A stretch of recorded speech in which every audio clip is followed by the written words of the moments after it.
My name's David Lipton. I'm a certified industrial hygienist in the Occupational Environmental Epidemiology branch in the Division of Public Health.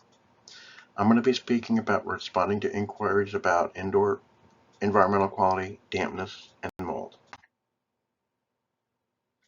So IEQ is a public health concern. Most Americans spend at least 90% of the time indoors. Water is a major cause of damage to buildings. People are exposed to other substances at different concentrations and exposure patterns compared to industrial and outdoor environments. And indoor environmental pollutants can be volatile organic compounds and other chemical substances. There's healthcare costs associated with illnesses from poor IEQ, including asthma and allergies. They're expensive to treat, and they have social and economic costs like lost work time and lost school days. We have sensitive and susceptible people indoors. The COVID pandemic has enhanced awareness about indoor environments, and the healthy principles, building principles, which I will speak to in a moment, align with 10 essential public health services. I see the major challenge as a disconnect between the lack of communication and cooperation between the various stakeholders that have to work together to improve indoor environments. So the model is keep buildings dry, clean, well ventilated, thermally controlled, repaired, maintained, pest-free, contaminant-free, and safe. Sounds simple, but it's not in reality. The advantages of this model is that it's an all-hazards model, it's adaptable, it's process-oriented, people can find common goals, and we know that corrective actions that address multiple hazards tend to improve health, tend to lead to improved outcomes, and really what everybody wants is a building that tends to promote health and well-being. So we know that indoor environments are influenced by the outdoor environment, and we also know that they're influenced by how buildings are designed, constructed, operated, maintained, and occupant activities, alone or in any combination. Let's talk about molds. They're part of the kingdom of fungi. They're decay organisms. They're part of the indoor microbiome, just one part. They're named by genus and species, Aspergillus fumigatus. Growth means the fungi have colonized the substrates, and mold growth contains spores, hyphae, enzymes, metabolic waste products, and secondary metabolites. So the issue becomes that the health symptoms from mold really are independent of whether the mold is living, dormant, or dead. Mold grows when there's mold spores land on surfaces, and there's always a few mold spores indoors, not usually a problem. Molds need food, which is basically any organic building material, drywall, paper, fiberboard, oriented strand board, particle board, just about anything. Any kind of organic dirt, dust, debris, or other surface residues. Many molds like the same, our optimum temperature for growth is the same as our human comfort zone. Really, mold grows when materials have enough free water for biological reactions. We know that damp materials get decayed. We know that the same conditions that promote mold growth are also niches for other microbial growth and for dust mites, insect pests, and rodents. And we also know that if you try to clean mold with sanitizers and disinfectants, you're introducing another contaminant into the air, potentially irritating or allergenic, or can cause asthma triggers. So the principle number one is moisture flow. And there's always some water vapor in air everywhere all the time. And the water can be liquid, vapor, and it can get into a building from precipitation, from soil, from occupants, from outdoor air, and even built in sometimes. The moisture moves by gravity, by capillarity, by diffusion and convection, which is air transport. Materials get wet, they adsorb water, they wick water, they adsorb water, and materials can store water. Materials can dry. Materials can go away by gravity, diffusion, or convection, and moisture migrates outside or inside. So the idea is to achieve a balance through the building and in various locations and assemblies. We measure moisture in the air by three terms. Absolute humidity, which is a mass or volume, not very useful. Relative humidity, the amount of moisture in air at a given temperature compared to the amount of moisture air could hold at that temperature.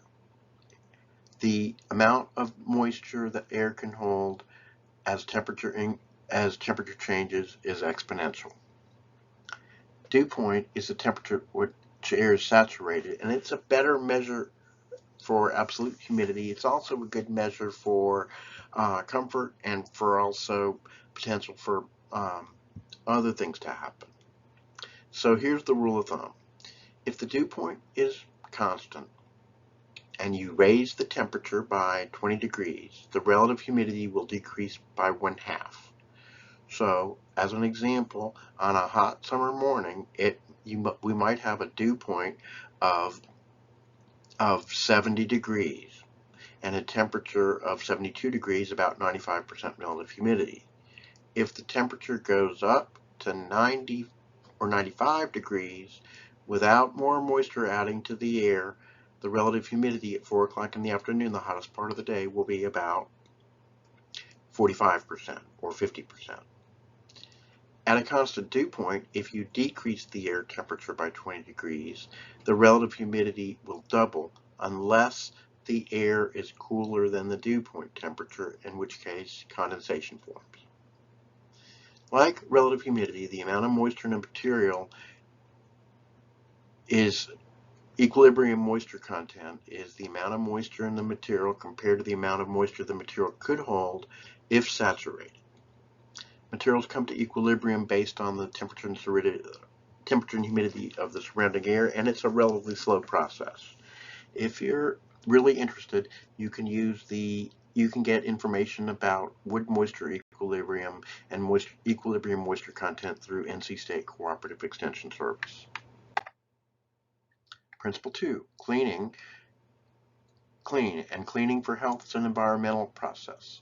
You keep pollutants from entering the environment. You find, identify, capture, contain, and remove and dispose pollutants.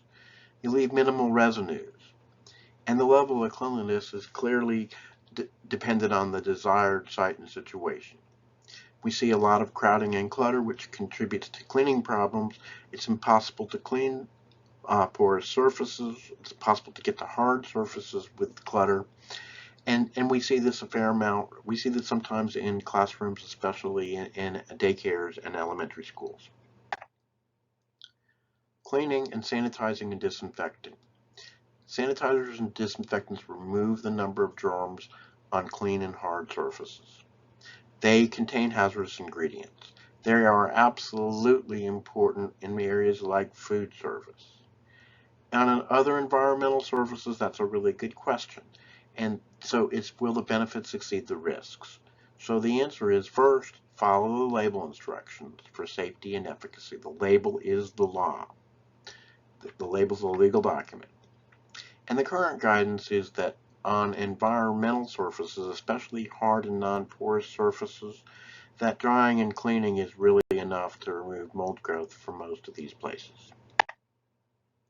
Ventilation. Principle 3. The purpose of ventilation is to supply clean air to a space, also to remove contaminated air from a space, and also to remove or dilute contaminants, control temperature and relative humidity. The top picture shows a poor location for an outdoor air intake. We've seen outdoor air intakes located near dumpsters, near loading bays where exhaust gases get sucked into buildings, near where school buses park. So outdoor air intake is important. We also know that every building has some penetrations and leaks. And so we can control air movement if we control those penetrations and leaks.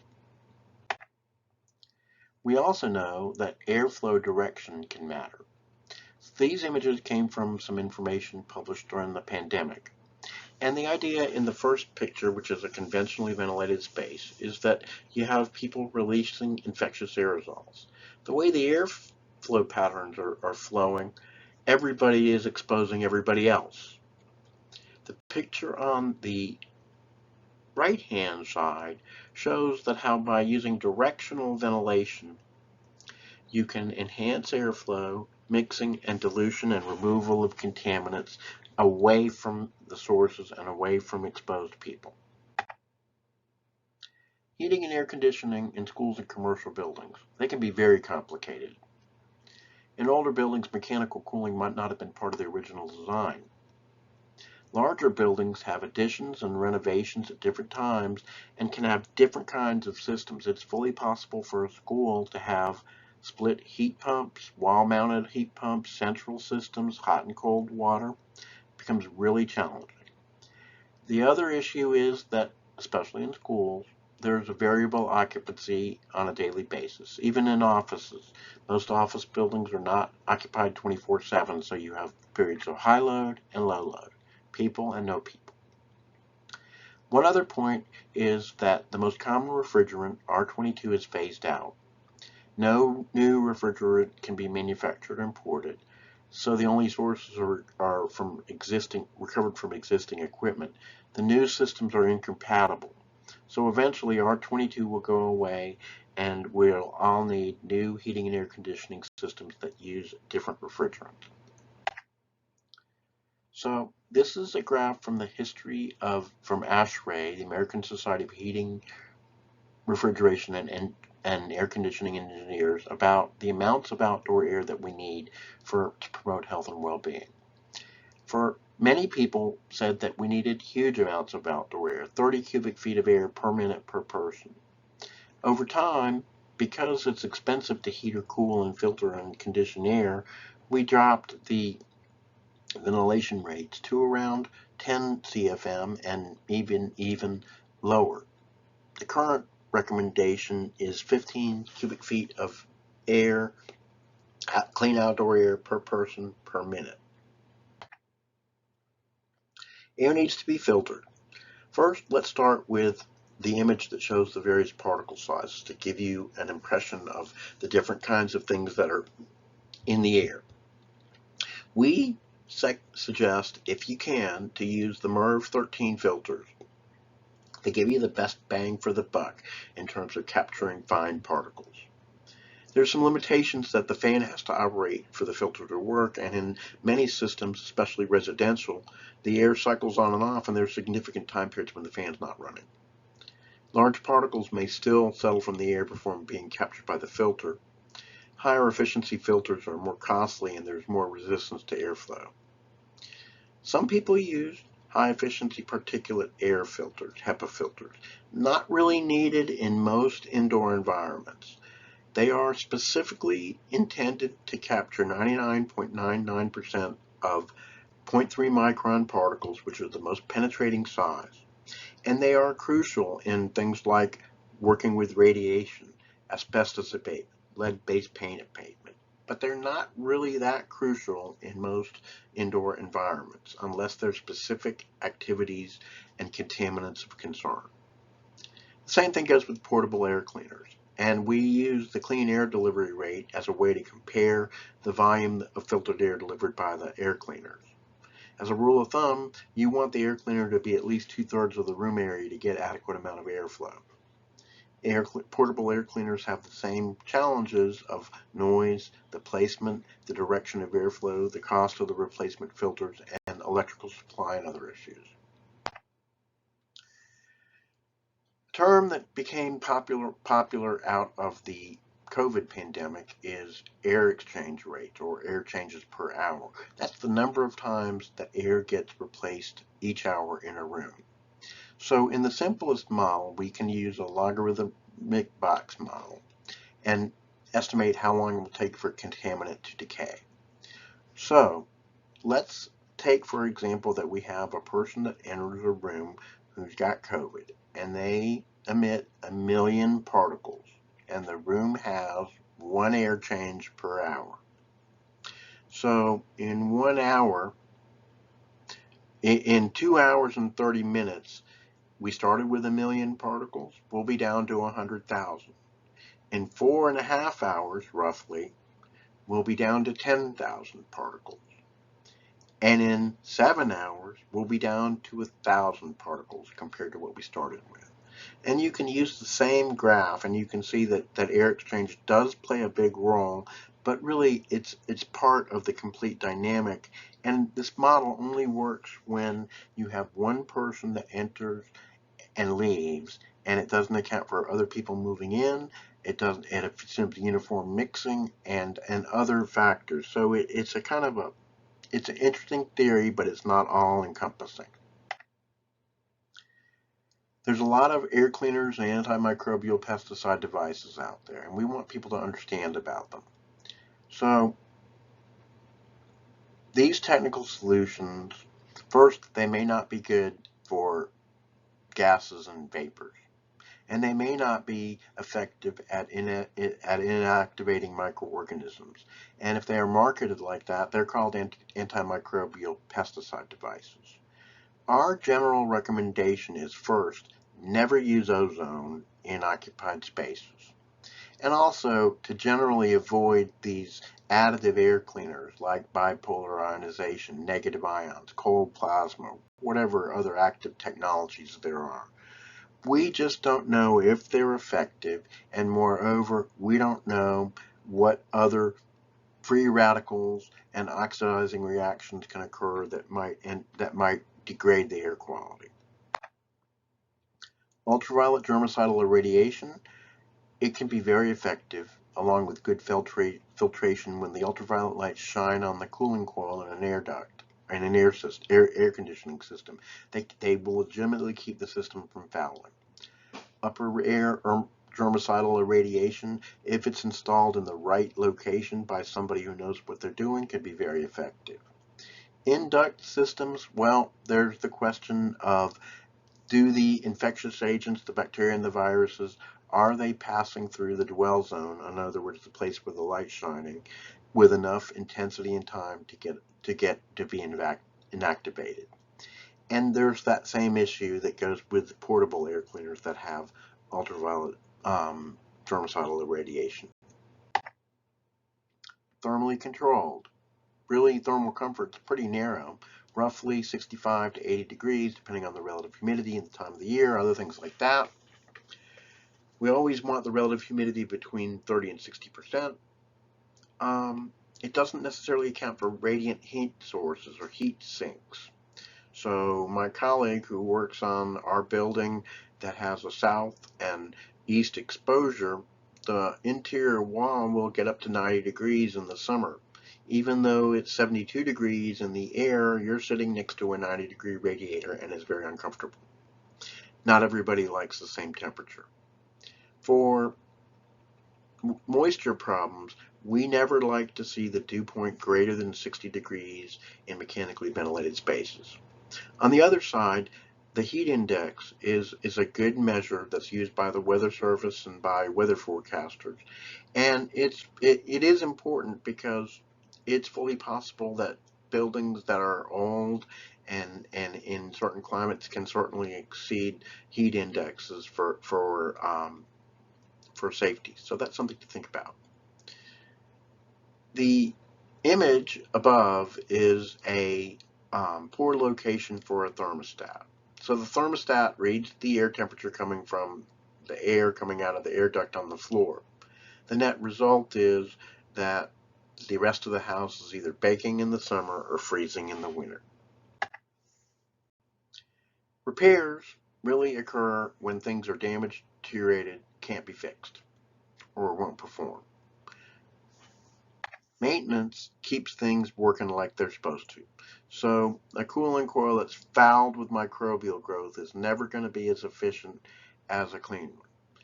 The picture on the right, shows an air handler where there had been an excessive leak. You can actually see that the drain pan is corroded. So there's not a problem if this was in the winter, but it's certainly going to be a big problem in the summer unless it's corrected.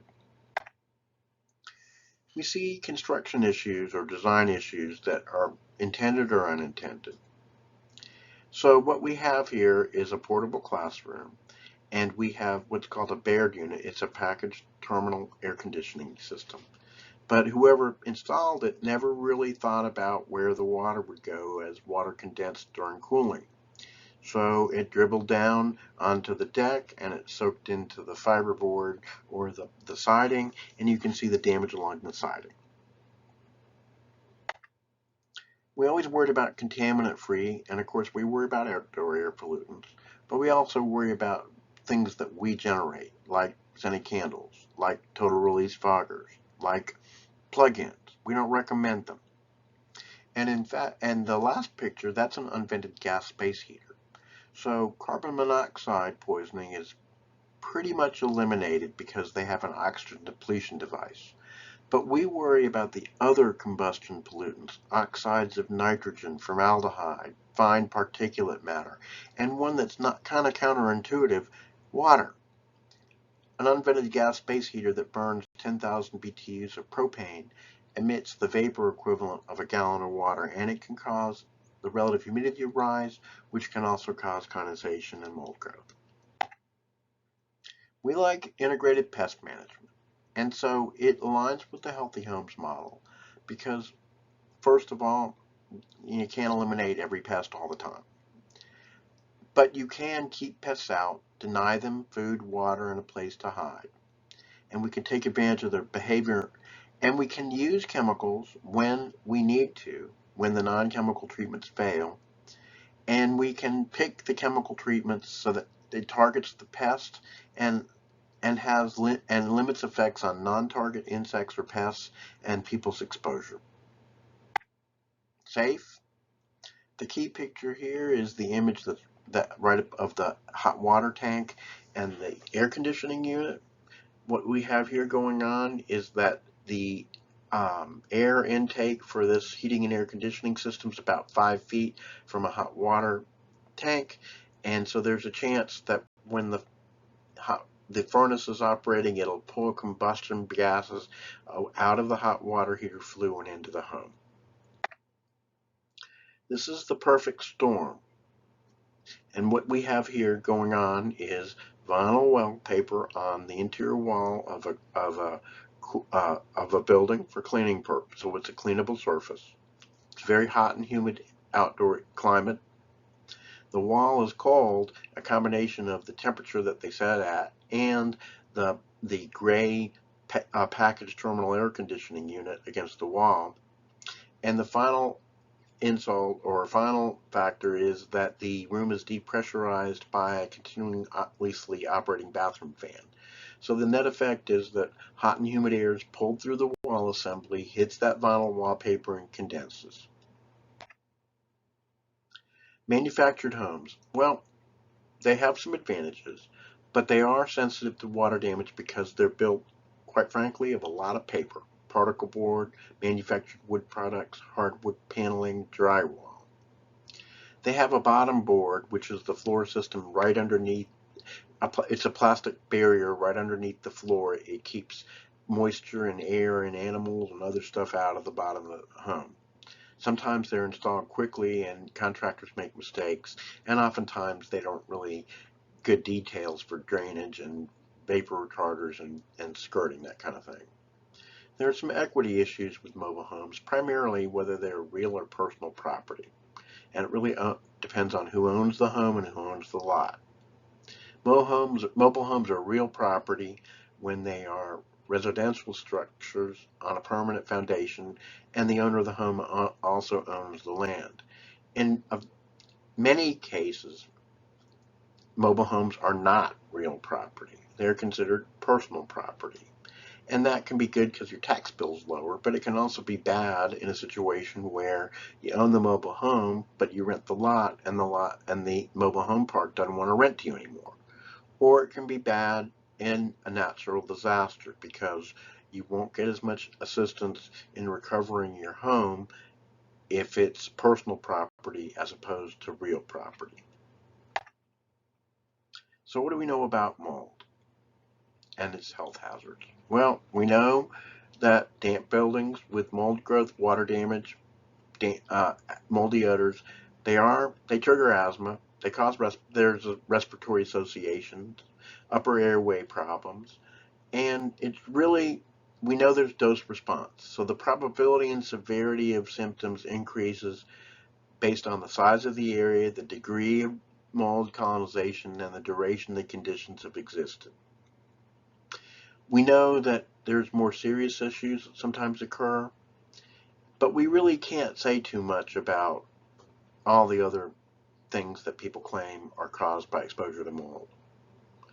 So from a public health view, we think that the epidemiological associations, the dose response association, and symptoms are enough to trigger investigations and restore buildings to clean and dry conditions. But the issue of specific causation, in other words, is my exposure to mold at this specific site and situation the cause of my illness? Very difficult to prove. And that's because there's lack of objective data about exposure. There might be other personal factors that I have going on. And there's other agents that are found in that specific environment or other environmental exposures that might aggravate my illness. We know that agents from mold and mold products can cause allergic reactions. They can irritate and inflame tissue, sometimes toxic effects. And we know there's a few opportunistic infections that are legitimate concerns for immune compromised persons. Histoplasmosis is also known as bird fancier's fever, and it's a fungus that grows in bird and bat guano. So it's a legitimate concern if you're disturbing a big bird roost, a chicken coop, or a bat roost of aerosolizing dust containing histoplasmosis and developing a respiratory infection. Same thing with blastomycosis. That's actually a fairly common respiratory infection in the Upper Ohio Valley in the Midwest. Same issue. It's always associated with land disturbing activities, bird roosts, bat roosts, places where the fungi has amplified in the soil. Coccidiomycosis, it's also known as valley fever. It's endemic in the desert southwest at certain times. And once again, it's always mostly associated with land disturbing activities. Huge amounts of dust with the fungi get generated, and it also causes respiratory infections. The last one, Candidiasis candida, otherwise known as oral thrush. I threw that up there as an interesting historical artifact. Oral thrush is an invasive fungal disease. And back in the 1980s, when we were identifying the case definition for AIDS, HIV/AIDS, we used oral thrush as one of the markers in developing a case definition because it's associated with immune-compromised people. So these diseases or these things can all act alone in series and as a cascade or in any combination. Everybody's worried about mycotoxins. And some mycotoxins are beneficial, like antibiotics, penicillin, cephalosporin. We know that it's legitimate that people can get poisoned by ingestion of foods contaminated with mycotoxins. They're big particles. They don't get airborne easily. Only small quantities are produced, so you've got to have a huge mass of contaminated material, and they're present in the spores, hyphae, substrates. And toxigenic molds only produce these substances under specific environmental conditions. There are healthcare providers that advocate for what's called chronic inflammatory response syndrome. I'm not a medical doctor, but syndromes are a constellation of syndromes, of symptoms.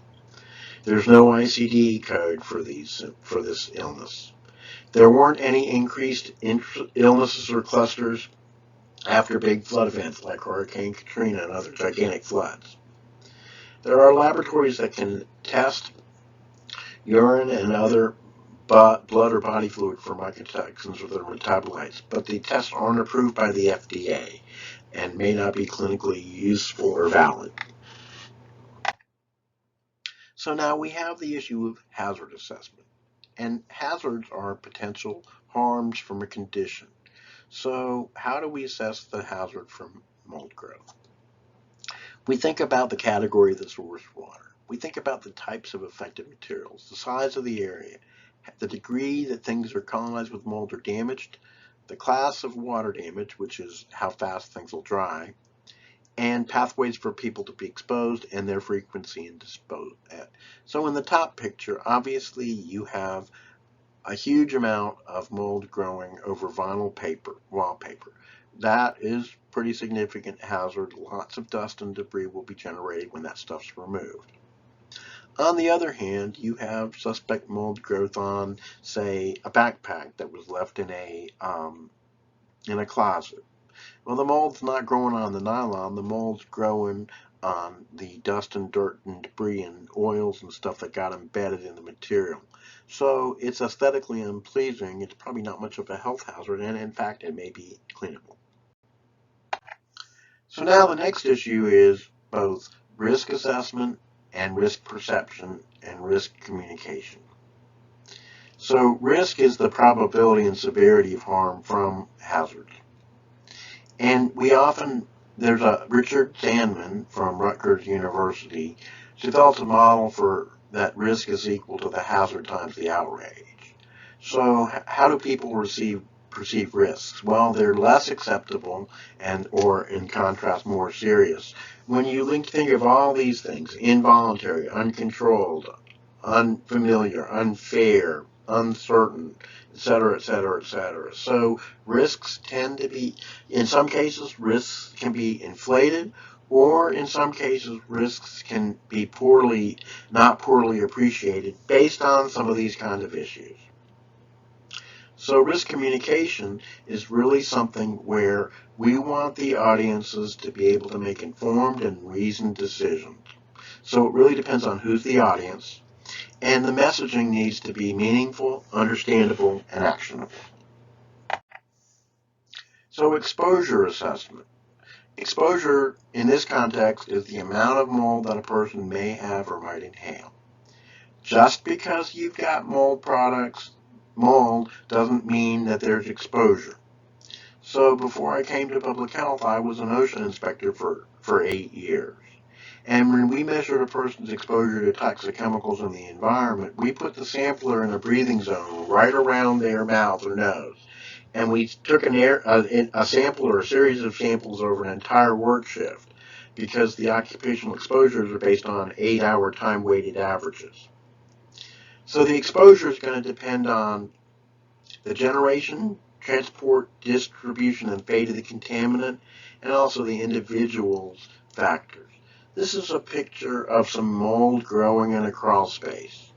The consultant told the individual they were exposed to mold. Well, how can that be? Because that's not part of the occupied part of the house. How are the mold and mold products going to go from the crawl space into the person's home? So the next thing, everybody wants air sampling. EPA says in most cases you shouldn't sample. CDC says in most cases you shouldn't sample. Sampling might be okay to prove testable theories after the fact, post-remediation, or maybe for insurance. But if there is sampling and testing, a systematic and informed inspection is absolutely required before you do the work. And that's because you develop your sampling plan by hypothesis. It's hypothesis driven. So you're trying to prove or disprove a theory that you developed by looking at the site. What are the sampling strategies? Is it an exposure assessment? I'll answer some of these questions. How do you interpret the results? So sampling and testing becomes a problem in many situations. So sampling is collecting something to estimate characteristics of the home. When, where, how, and the number of samples you collect. So there's an authoritative sampling strategy where you target the area suspected of having the highest degree of contamination. So say you're going to sample for lead in a water system and you know that the storage tank has lead line. Well, You would take a first draw because you're looking for the highest degree of contamination. Or say that you're measuring the temperature in a pot of lasagna on a buffet. Well, you know, you might use bias sampling, where you're going to take samples because you want to find areas out of temperature and you want to find areas in temperature. Or maybe use judgmental sampling, which is kind of gauging the average. Very rarely are samples collected on a random basis, despite what people tell you. Most mold inspectors take a sample in a problem area, a control area, and outside. The first picture is a sampler for what's called aerosol, that's spore trapping, and the second picture is what's called an Anderson cascade sampler. The inside of the device has 400 tiny little holes, and you put a culture plate in the bottom, and the particles go through the holes and impact the culture plate. So when people sample, they very rarely take duplicate samples. That's at the same time and same place. So how do they know if the sampling method is valid? Or they very rarely collect replicate samples. That's the same place at different times. So how do you know how conditions vary over time? The answer is you really don't, and that's one of the main challenges. So after you collect the sample, there's testing. So the spore trap from that upper picture, they count the spores and fragments under a microscope, and it's fast, expensive, but it only identifies, and it doesn't matter whether the mold's living or not living. The disadvantage is that you can't identify spore to the genus level, and you can't differentiate between the different spore types, and in particular Aspergillus and Penicillium, but others too. The Anderson cascade sampler has a culture plate, and it grows the molds out to identify genus and species. It's slow, it's expensive, it only identifies spores that are living or viable, and all spores may not grow on the plate for various reasons, and it also identifies to the genus and species. And then there's a variety of assays for chemical compounds or products from mold or microbial growth, and including mycotoxins, allergens, endotoxins, and others. So there's also surface sampling.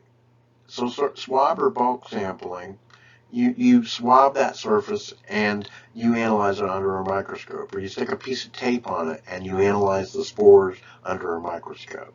And it is useful to tell the difference between mold, dirt, other debris, but it's always biased because you're sampling to collect a suspect material. You're not doing random sampling all over. So here's some misconceptions. First of all, unless it's part of an inspection and hypothesis driven, mold sampling and testing won't tell you where the sources are. Sampling and testing is not an exposure assessment. A sample in an area doesn't represent what you or I might have inhaled. A small number of indoor and outdoor short-term air samples, they are snapshots. And we know that the levels of mold and mold products vary indoors and outdoors all the time. So the question becomes whether a grab sample over a short term at a specific location can be used to infer about other times or conditions. And the answer is not reliably. And on top of that, there's no single sampling method for every constituent of mold growth and other biological agents that are associated with damp and deteriorated environments. So you don't find any mold, but maybe you've got dust mites. You haven't tested for dust mites, you don't know. So sampling and testing is not a health risk assessment because the samples collected by the spore trap only identify molds to the genus level and can't differentiate between different spore types. And really, in most cases, the spore types aren't that relevant to the person's health conditions and the conditions of the environment. So we don't have any quantitative science-based standards for all these different components of mold. We have a problem that the laboratory reports often tell people about the hazards of the mold, but don't provide information about the risks. So the expectation in a normal fungal environment, whatever that is that the total spore count indoors is less than outdoors. The counts of the individual spore types indoors are less than the spore types found outdoors. And then a rank order analysis is similar. And that means the relative abundance of different spore types across the different samples is the same. There's one other test that is sometimes people use. That's called the Environmental Relative Moldiness Index. So it's a large sample of settled dust collected by vacuum, analyzed for DNA, and compared with 26 different types of molds that are associated with water damage, and 10 generally found everywhere. And you get this number called the ERMI index. Well, it's a good research tool, but it's not approved as an evaluation tool in most situations.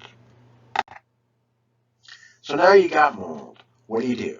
Well, generally, you want to find and fix the water. You want to determine the category of the source water. If water's unsanitary or grossly unsanitary, that becomes more of a problem. We want to determine the class of water damage, in other words, how difficult it will be for things to dry. We want to follow the water movement through the building assembly. And we want to look at where the mold's growing, what kind of materials. So we remove and replace hygroscopic water-loving organic materials that are damaged or decayed, can't be cleaned. We dry the remaining things. We clean hard surfaces. And we do things so that we limit how much airborne dust that we generate to protect workers, occupants, and other areas. So the government guidance, best government guidance, is called mold remediation of schools and commercial buildings. There are some industry association guidance, in particular a standard called the S520 standard and reference for professional mold remediation that's out there too. But there's still lots of questions and judgments and things that we agree on. So are these standards and guidance applicable to every situation? Are they affordable and evidence-based? Is mold remediation maintenance or repair? Who can do the work? Is it do-yourself? In-house activity? At what point do you need to call a professional? And who do you call? And exactly what kind of environmental controls do you need to protect people? We don't really know. It's all site-specific and situationally specific. The general agreement is that as projects become more complex, more controls are needed, and that really is as the category of source water deteriorates. In other words, if it's a sewer backup, it's much more serious than the clean rainwater. As the degree of drying makes it more difficult. As there's mold in places that increase exposure, like inside of heating and air conditioning. As the work tends away from cleaning and more towards removal. And maybe when there's sensitive and susceptible people that require a higher level of control, like a healthcare facility. So we have a problem that we don't really license mold inspectors. And in this context, a license is a privilege by a government entity that someone can provide a service for compensation.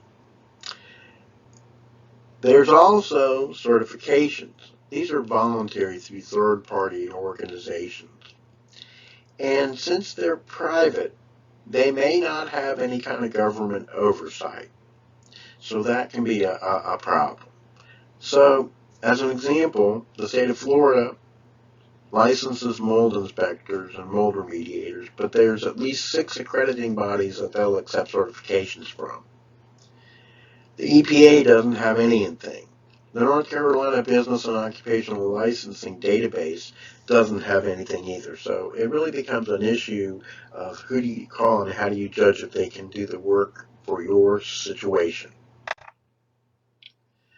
So stuff about landlords and tenants, which is what I get lots of complaints about. Both parties, this is where common ground is important, because both parties want a home that's dry and clean and ventilated and well maintained and all that other stuff. So what I would tell tenants is, first, you should have a lease or rental agreement and you should read it and you should work with it because they describe responsibilities for both parties. Rental agreements are contracts. They're described by North Carolina general statutes. And so tenants really, again, need to look around and be aware. And they need to make sure that they do periodic maintenance, primarily inspections. Is stuff working? And when they find things that need repairs, they need to make sure they tell the landlord, and they need to keep records and documentation. So, since mold's not regulated, what do you do if you're a tenant? Well, first you inform the landlord of the maintenance and repair needs. Act in a business-like manner. Expect the same from the landlord. You can educate the landlord of the consequences that accelerated deterioration, structural damage, increased repair costs, reduction in property values, bad publicity. So you make sure the landlord knows that the specifics that need to be fixed and the consequences. Another option is to call minimum housing code officials in your jurisdiction. But if you speak about mold, because mold's not directly regulated, you won't get anywhere, so you emphasize structural maintenance and repairs that might be code violations. And then you try to describe the conditions that led to the dampness and mold. And again, mold's not directly regulated by minimum housing code officials. The final option is enforce the terms of the lease agreement, which is the most difficult. And landlord-tenant contracts are not, both parties are not evenly represented. First thing, tenants should never withhold the rent to force the landlord to make repairs. If they've kept records, they can use records and documentation to obtain an advantage because they have objective information. They told the landlord about things to fix. So now they can possibly negotiate a new term to a lease or rental agreement, or they can take the landlord to small claims court to break the lease, get rent abatement or rent recoupment. It's not a really easy option for tenants. So how do we help people? First, we want to demystify mold. And we want people to understand the biology and behavior of indoor mold and understand that it happens. We want to use healthy homes to transform dampness and mold into maintenance and repairs and operations. And we want people to think about other conditions that might be related or contribute or aggravate symptoms. We want to coordinate with other partners. That could be housing code officials, it could be social service agencies, it could be healthcare, whomever. We want to cooperate with people. We want everybody and every kind of building to understand how important maintenance and repairs are to keep buildings in good condition. We want people to use, when there are problems, we want people to use the existing laws, codes, and resources. We want people to set realistic goals. No mold in an environment is not realistic.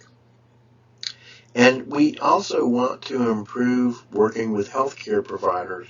Environmental exposure histories can be very crucial for working on some of these problems. I have a consumer advocacy, and so I want consumers who need outside help to get the best bang for their buck and really get people that can help them with options and directions that have an evidence base and are achievable and realistic. So now, who do you call if you've got a problem for mold? Well, the biggest problem is that there's not really a lot of trained, experienced, unbiased, and affordable building scientists out there that can really do these kind of work. So licensed home inspectors have a place. They're not really, especially in home transactions, and probably the most important thing that home inspectors do is they are required by their code of conduct to report on signs of abnormal or harmful water penetration, condensation, and deterioration of structural components. So that's really a good deal for homes and for real estate transactions.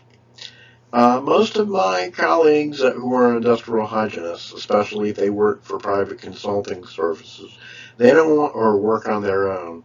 They don't want to take on residential clients. It's too much work, not enough money, to be really blunt about it.